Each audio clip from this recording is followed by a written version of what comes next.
M. Macron serait-il derrière l'attaque du journal Marianne contre le Maroc? Marianne serait-il un journal de service? Marianne qui puise dans le narratif hostile français pour ramener sur table cette malheureuse supposée ingérence marocaine dans le Parlement européen. Sauf que Marianne fait semblant d'oublier l'ingérence dont lui-même aurait été victime ou complice, de la part de qui? Du président de la République lui-même.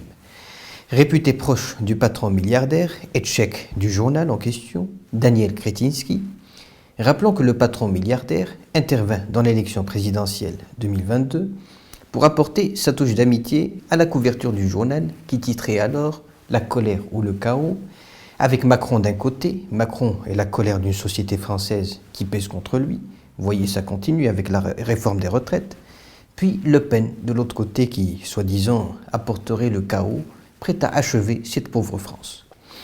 Mais avouez que le titre respectait une certaine neutralité entre candidats. Sauf que monsieur le patron, en flagrant délit interventionniste, saute sur la couverture, en fait un titre en faveur de son ami président en exercice. Titre qui devient, par la seule grâce des affinités, malgré la colère, éviter le chaos. En gros, votez Macron. Je dis que le journal nettoie d'abord devant sa porte. Message adressé à sa directrice de publication, Natacha Polony, qui se dit chevènementiste, souverainiste, mais d'un coup subit comme un fouet ou comme un malheur la mouvance européiste en la personne de Macron, en couverture, en pleine campagne. Je n'aimerais pas poser la question, ça coûte combien une conviction? Quant à l'accusation visant le Maroc, le journal, je l'admets, fait preuve d'un tant soit peu de créativité par rapport au journal Le Monde. Marianne banalise d'abord ce prétendu espionnage dont M. Macron et ses ministres auraient fait l'objet de la part du Maroc. Je parle ici de l'affaire Pegasus.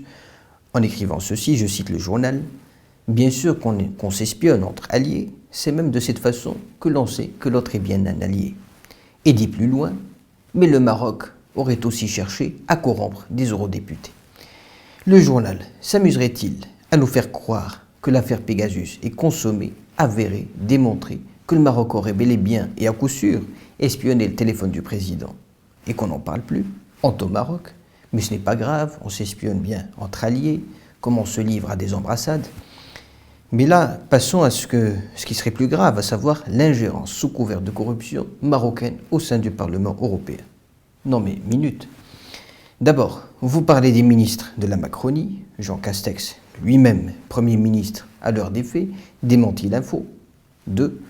Citizen Lab, université canadienne de Toronto, auteur du feuilleton espionnage, aurait-il eu accès au téléphone du président Macron pour en détecter l'infiltration marocaine?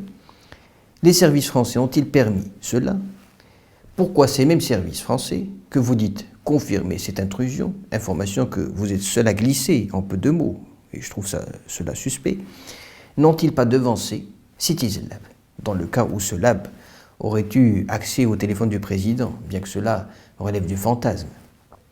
Pourquoi les services, donc, n'ont pas devancé ce lab dans la détection de cette infiltration marocaine? Et si Paris était si sûr de son coup, pourquoi aucune plainte ne fut déposée contre ce vieil ami qu'est le Maroc? J'aurais aimé que la France, fidèle à ses convictions, s'il en a, car là je ne vois que position malheureuse, fasse un tel tollé quand on apprit par Wikileaks l'infiltration par les États-Unis des téléphones de Chirac, de Sarkozy, de Hollande, ou encore ses influences sur les élections en France, ou encore la Banque centrale européenne. Paris n'a pas émis de plainte concernant le Maroc, ne disposant pas d'éléments probants, mais Paris tirait-elle les ficelles en coulisses, agirait-elle en catimini? Reste à démontrer. Nous avons là quelques éléments. D'abord, finissons-en avec les journaux. Rappelons celui de BFM TV, qui met à l'arrêt un journaliste marocain pour avoir dit « Sahara marocain ». Voulez-vous savoir si Paris était derrière?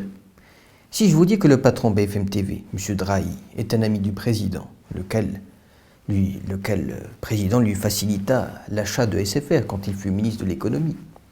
M. Drahi le liront bien en première campagne, quand M. Macron avait eu à lui seul un temps de parole équivalent aux 4 autres candidats en course, un renvoi d'ascenseur.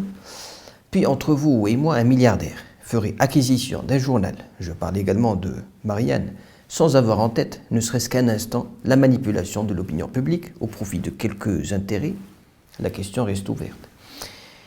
Et là, je reprends Marianne qui dit que la France n'est pas un parangon de vertu, n'est-ce pas?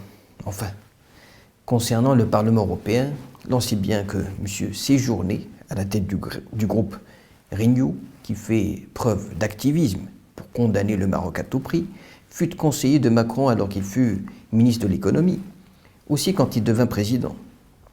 Rappelons qu'il est aussi le secrétaire général du parti présidentiel Renaissance, qu'il est de même le compagnon de Gabriel Attal, ministre des Comptes publics, du même parti bien sûr, que le groupe Renew est un groupe avec lequel les deux autres groupes, populaires et démocrates, pour faire court, doivent compter pour avoir une majorité au vote, ce qui expliquerait cet effet d'entraînement, n'est-ce pas, qui est allé jusqu'à priver de leur badge d'accès à l'hémicycle européen nos parlementaires marocains.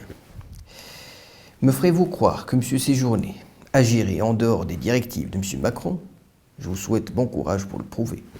Après ces éléments précités, nous ne pouvons que rire de tout Paris qui, via son ambassadeur à Rabat, nous dit, ou plutôt raconte, que la résolution du Parlement européen n'engage aucunement la France.